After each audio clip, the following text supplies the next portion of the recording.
here on the Drop Your Baggage podcast, we talk to people that are dope, that give you hope and teach you a technique that can help you cope. And with you looking inside, this is a perfect opportunity for you to do so, because right here, I take people through the mental and emotional release process. Now, for all you out there, with the mental and emotional release process, it is a neuro linguistic programming technique. Please do not try this on your own. Please go to a practitioner of neuro linguistic programming if you are going to try it. And Mason, I am not a therapist or psychologist or a social worker or anything of that nature. I am a man that is given an alternative to all of those things. And I need to tell you that for my lawyer. But with this technique, today you decided to get rid of the limiting belief or the fear that I'm not good enough. Can you please tell us like a little bit about how that has affected you in your life? Yeah, absolutely. It's one that I think that I've been able to peel back the layers on slowly by slowly. But there's always residue, right? There's these little things, they come up here and there, like feelings or even questions within yourself. I grew up with a pretty conservative family.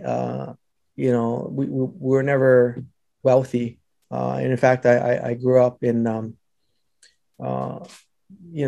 KPT initially, where this is in Oahu, which is sort of welfare homes in Honolulu. Mm-hmm. And coming from sort of plantation background, my family, they had this mindset. I think all plantation immigrants with we're coming here for a better life, and in this land, this free land. And we got to not only make the best of ourselves, but we have to come with a sense of humbleness and hard work. And so we should be happy with what we have. And so this, and it's prevalent today. If you look around the community still, it's sort of like, don't make waves, don't speak out, be happy with what you have. Yeah. That's enough, and so it can be, in some ways it can be viewed upon as being humble. In other ways, it can be viewed upon as being limiting in terms of mind. Right. And so that's sort of traveled with me. And I find it, I found it in terms, I've always found it show up for me when there's uncertainty, right? So big decision, Mason, should you put your application in for the county council, like, well, every doubt comes up, right? Like the doubt about, like, am I ready for it? Am I good enough for it? Can I actually contribute to it? You can almost talk yourself out of amazing opportunities that show up at your doorstep, if you listen to those doubts enough.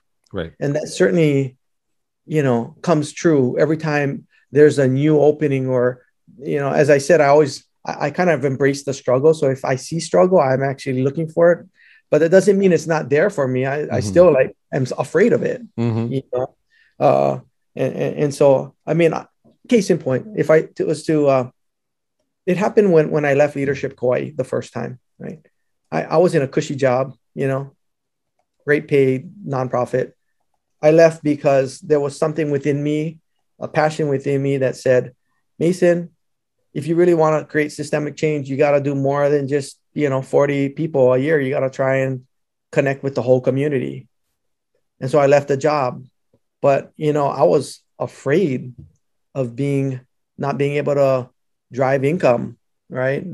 Survive, live, pay my mortgage. And so those things can really limit you. Today, I'm terming out from the county council. We have term limits. It's been 9 years. In November, I'll be seeking out something else to do. Wow. And that's new territory, new change, new fears, right? Like, oh my God, what do I do? All right. And so that's really relevant for me right now about that fear is there for sure. And am I good enough in some of what I'm seeking? Like, some would say, well, Mason, you're a county council person, I mean, you should, you can do a lot of things now, perhaps, that you've been in the community and people know you. The fact is, I think I need to believe what that really is for me. Yes. Yeah. Yeah. Real talk. Like, and that's all it is that knowing that we can handle anything that is put in front of us because we always have.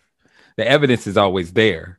You know, whatever challenge comes your way, whether it be surviving a helicopter, to building businesses and nonprofit organizations, to running, throwing, like literally thrown in the fire for the county council. You've survived it. But not only did you survive it, but also you've left positions better than they were before when you first got into it. So the evidence is there. It's just that this old programming that you have, this old programming is telling you to be satisfied. This old program is to say, don't reach for the stars. And you break past that. But how much is that little hesitancy or that little bit of fear holding you back from being a blessing to someone else and someone else and someone else, or doing something that maybe not even in your consciousness as of right now, just because you're trained to kind of subdue that ambition? It's impressive that you break past it and that you have that will to conquer your fears and to stare your fears right in the face, you know. But to get rid of that will just eliminate that buffer, if you will, that buffer between your ultimate success, which you will have, and getting started, and your ultimate success that you will have. You see? Yeah, I hear you. And you give me too much credit, I think. I think, like I said, I think it's like layers. I mean, it's always there though. You know what I mean? I guess my point is that I don't know if it goes away. That's a limiting belief, my friend. But I only say that because I'm a self-talk engineer, right? This is what I do. I help people eliminate those fears, get rid of those fears. So like, people are so used to having that mindset of fear is always there. It's always prevalent. It's always in the back of your mind, that negative self-talk. That's why I call myself a self-talk engineer, because eliminating that negative self-talk unleashes so much potential, because then you have these goals that you see you can reach, and all you got to do is just take inspired action. After you have a plan and the tools, you just take inspired action, and you just drive it with consistency, and then boom, all of a sudden you manifest whatever you want. So do you think that it can be there, but you can, I mean, obviously we can overcome it because we have, and that's proven. But what I'm hearing you say is you can wipe it out of existence so it never comes back. Exactly. So with the skills through Neuro Linguistic Programming. So Tony Robbins, yes? Sure. Tony Robbins. Not like personally, right? He came to Kauai a couple of times. I've heard stories about him in Princeville, but that's for another episode. But like that's what he does. He helps people overcome themselves and their old programming. So with this technique that we're going to do together, it shifts your consciousness. It shifts your consciousness from what you were afraid of, and you look at it at a different perspective. So, for example, these things already consciously. So you know that. So in fact, you're great at it, at knowing things consciously. Like, this is going to be a great opportunity. I'm going to challenge myself. I'm going to help so many people. And then you break past that fear, and then boom, you have a breakthrough to where you rise to the next level. But what I'm saying is, once you look at things from a different perspective, all that goes away, because the negative self-talk isn't there. All you see is the positives. All you see is the end goal. So all of a sudden, that time that you spent being afraid and having that kind of doubt, it gets rid of the doubt, and it's permanent. So like, I call it the Santa Claus effect. Okay, the Santa Claus effect is when you're young, you believe in Santa Claus. I hope your kids aren't around, or I hope your son's not around. You believe in Santa Claus, right? You believe in the whole giddy up with milk and cookies, naughty or nice. He's taking trips around the world, sneaking into your house, all that. And you believe it. Like, you have conviction that it is real. Like, there's no other world. However, one day you find out Mommy and daddy are buying the gifts and Santa's not real. Right then and there, your consciousness, it shifts and it changes. So you're looking at the world through a whole different filter. So you can't go back to believing in Santa anymore. You can only see, oh, I got to ask mom and dad for what I want for Christmas now. Like your whole world shifts. And so you can't go, oh, yeah. Even if you do go to like, oh, yeah, Santa is. And then you're like, wait a second, Santa's not real. Let me go ask dad for this PlayStation 5 or 6 or whatever they're on right now. You know what I mean? So that's how quick it is. When you shift your consciousness, you can't go back to the old consciousness. I mean, you've shifted your consciousness on so many things now that you are capable of, and that people in general are capable of. How business works, how families work, how government works. You can't see things from an old way. You know what I mean? And now that you have that new consciousness, it just kicks in, and you just go upon your day with that new consciousness, with a new education, a new awareness that you never had before. You see? Oh yeah. Yeah. Bring it on, man. Bring it on. Let's go. All right, let's go. All right. So there's 3 things that you need to do in order for this process to be profound. Number 1, you got to use your imagination. Okay. Number 2, you got to follow directions, which I'm sure you're great at.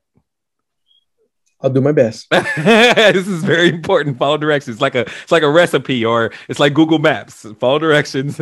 And number 3, trust the process. Know that I'm your guide and I'm going to be leading you through this easily and effortlessly. Beautiful.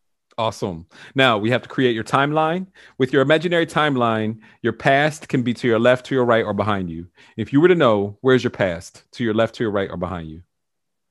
Behind me. Where's your future? In front of me. Perfect. All right. Now, is it all right with your unconscious mind for you to release this fear of not being good enough today and for you to be aware of it consciously? Yes. Awesome. What is the root cause of this problem? The first event, which when disconnected, that will cause this problem to disappear. If you were to know, when was the first time that you've had this fear that I'm not good enough? When you were a little kid? It was a family member who said that I shouldn't ask for more than what I have. I should be happy with what I was given and be content, because that's enough. Mm-hmm. Mm-hmm. How old were you? So I can't remember the specifics, but I must have been around 7 or 8. That's perfect. Absolutely perfect. All right. You can go ahead. This is a guided meditation, this process. So you can go ahead and close your eyes and relax and let me know when you're ready to drop that baggage. Drop your baggage. Yes. Awesome. Now, just imagine floating up above your timeline and float deeper and deeper and deeper into the past, above that first event in which you felt that fear that I'm not good enough when you were just a little kid. I want you to see yourself as a little kid, and I want you to see, was that your uncle that said that?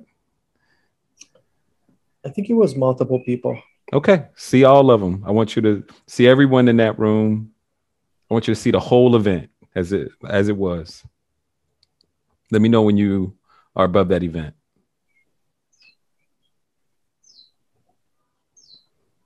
Okay. Okay. Now stay right there, floating above the event. And just ask your unconscious mind what it needs to learn from the event. The learning of which will allow you to let go of the emotions easily and effortlessly. Your unconscious mind can preserve the learnings so that if you need them in the future, they'll be there. Just tell your unconscious mind to preserve the learnings. Yes. Awesome. Now, with your eyes closed and looking at that event from a third person point of view, tell me, what is something that you can take from that event that you learned that you can take into the future with you and be better? It was a saying that I have used in the past, but have, I don't know, not forgotten, but not enlisted. And it is the understanding and repetition of saying, with God, all things are possible. That's right. That's right. Awesome. Now, just imagine floating up above your timeline and float deeper and deeper and deeper into the past, above the dinosaurs during the prehistoric age. Let me know when you're above the dinosaurs. Okay. Awesome. Now, as you're above the dinosaurs, float deeper and deeper and deeper into space to where space and the atmosphere connects. And imagine your timeline is the size of a fingernail. Mm. All right. Now, just imagine floating there, weightless, in space. And ask yourself now, where are the emotions? Tell me, are they there or have they disappeared now? Disappeared, non-existent. Awesome. Now, float down inside the event. Seeing through your own eyes as a little kid and check on the emotions. Tell me, are they there or have they disappeared now? The emotion is not there. Awesome. Float back above the dinosaurs and then float into space to where space and the atmosphere connects. Let me know when you're there. Okay. All right, listen closely. Float very, very high above your timeline, above each and every event in which you felt that fear that I'm not good enough, from birth until now in chronological order. Don't skip one event that has a charge on it. Preserve the learnings and let go of that fear that I'm not good enough all the way back to now. Go. That's right. Let it go. Let it go. That's right. Okay. Awesome. Float down into your body and open your eyes when you're ready. Welcome back.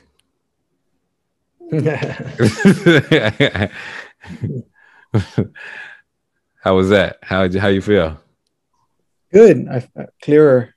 When I came back, everything was bright. Yeah. The imagery,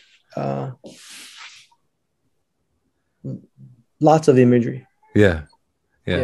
How many memories you think you went to? I felt like I was like a pinball machine,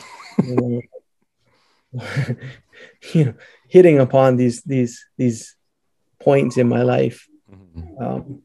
I wasn't able to stay long for them, but recognize like the feeling, it was easy. Did you get the learnings from the events? That's the most important part. I did, and they were different. So I had mentioned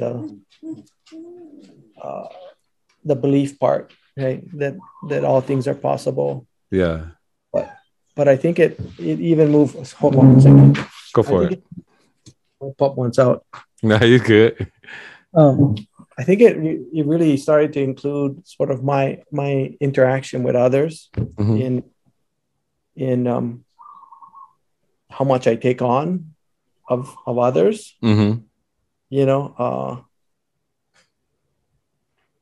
Like the recognition that I don't define myself by others' baggage.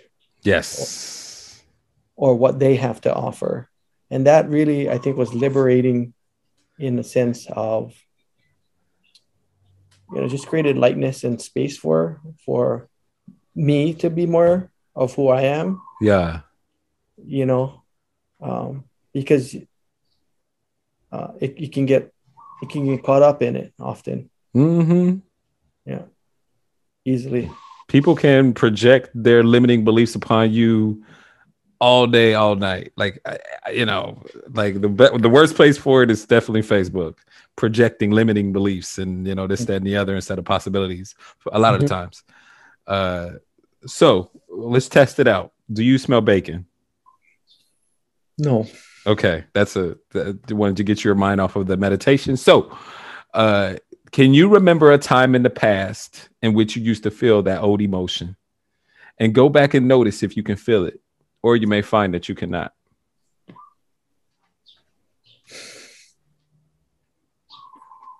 No, not right now.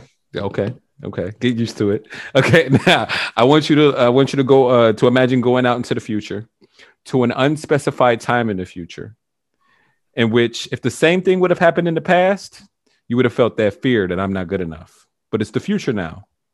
So see if you can find that old emotion, or you may find that you cannot. No, How does that feel? Like when you look out into the future, how does that feel? stress free. Hmm. Why? Because it doesn't matter. Like you know what I mean. I am who I am. Yeah. Like acceptance. It's acceptance. Like you're good enough, so it doesn't matter what you know. What I don't know if what happens, but whether or not I get the job, you know what I mean, Yeah.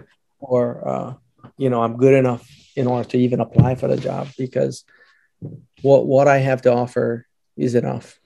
Ooh, the confidence. You hear that difference in how you're like how you're confident about like it doesn't matter and I'm good enough. I see my value. Yeah, it's nice. Right. How do you feel about leaving the county council now after the 9 years and the future upon that? Brighter. Mm. My our hope always is to, at least for me, is to like Yeah. new expanding, you know, opportunities. Mm-hmm. And at least for the last 6 months, it's been, some of what I hear, like, well, what are you gonna do? Right. Or what's the next best thing, or what can you do better, or how are you gonna spend your time, or how are you gonna make money? Mm-hmm. And I'm not worried about it. Mm-hmm. I really, and I'm not sure if I was worried about it Mm-hmm. before, except that now the feeling supports it. Mm. Uh, Yes. so like I would say, like when I really sat down, I'd be like, nah, but there'd be like a itch somewhere, like a little voice there, be like, Mm-hmm. but you should probably think about it right now. Yeah. Or you should probably do something, or you should probably talk to somebody, Uh, you know, so that I don't know if it's a sense of urgency or that just that I guess it's that little voice, it's kind of quiet now because it's the feeling is there enough to not have it be present. how does that feel to have the silence of the voice?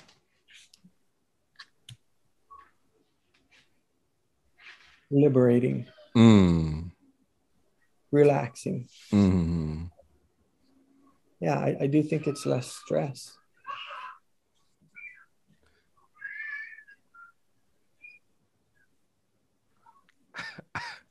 Maybe even more joy, Amen. because then you can accept more. Yes. Yes. You can be more in the present. Mm. You don't have to worry about the things that have not yet to come. You can stay right here, and there's plenty of solutions to problems. There's plenty of solutions, and the things that we perceive as problems aren't even problems. It's just the things that we like, the worst case scenario that might be to come if things go haywire, right? Which usually they don't. But now there can be an acceptance of where you are right now, and hopefully an appreciation of the journey to where you're going. Yeah, I mean, there really is, the more out there, it feels like, you know, for me. And Yeah. um, I've always felt like, for my work at the council, while Mm-hmm. I will be willing to sort of continue service in government, Mm-hmm. that there were benchmarks for me to look at that were more about. It's just always been. I think part of it was the way I've tricked myself in the past would be like it's okay because I'm looking at it for other people, or I'm Mm-hmm. doing something for other people, Mm-hmm. you know, and I think it's fine, because really for me, it's an acceptance that there's more abundance out there for me. Um, and it won't take away from what I've contributed to already, you know? Exactly. Wow. What and like what a mindset that we know, like energetically, that once you are in that abundant mindset, that you'll just attract more of that. You know, if you're, it's kind of it's kind of like the theory of the Like boy, the huh? like The Secret. Exactly, exactly. It's the secret. You know what I mean? Like you if you match the vibrational or the frequency of what you want, then you'll attract it. You know, the law of Absolutely. attraction. Yeah. Law of So, attraction. so right there, I mean, you already see the breadcrumbs that drop in front of you so much. Now to see that without the stress and the negative voices and everything, but to be like, oh, look at this, I should go that way, you know, without the buffer. Huh? That's Or pretty. the reason, you know, there'd always have to be a reason, you Mm, know, like, oh, that's a good reason. That's a good excuse for me. I should do that because of others, or I should do that because it's the right thing to do. Right. That's always sort of uh impetus for uh, to move. But mm-hmm. yeah, I uh I do feel like, yeah, this fleeting emotion that's been around for a long time was already fizzling out, but I think you might have stomped it. Yeah, yeah, and you were just so used to having that, right? You're just like, oh, it's always gonna be there, and now it's like, huh, this feels good. Like, oh man, like I can't. Wow, I should have did this a while ago. Oh, this is awesome. Good man, good. I'm super happy for you. That's awesome. You deserve it. Like anybody in the world in the world deserves it. You deserve it just because of how much you give. I mean, and just the heart that you have. The more that you're free to do what you want, the more that you're going to be able to bless others. And there's a lot of people out there that's waiting for your blessings. Hmm. Yeah, Yeah, for sure. that's what's up. Thank you so much for showing up for your divine appointment, Mason. I really appreciate you answering that text. My pleasure. It's been good time, and I appreciate the work that you're doing. I think it's transformative, and we need to get every person in front of you here in order to, Yeah. move the needle, man. Move the needle for us first, because when that happens for us, man, the world opens up for everyone.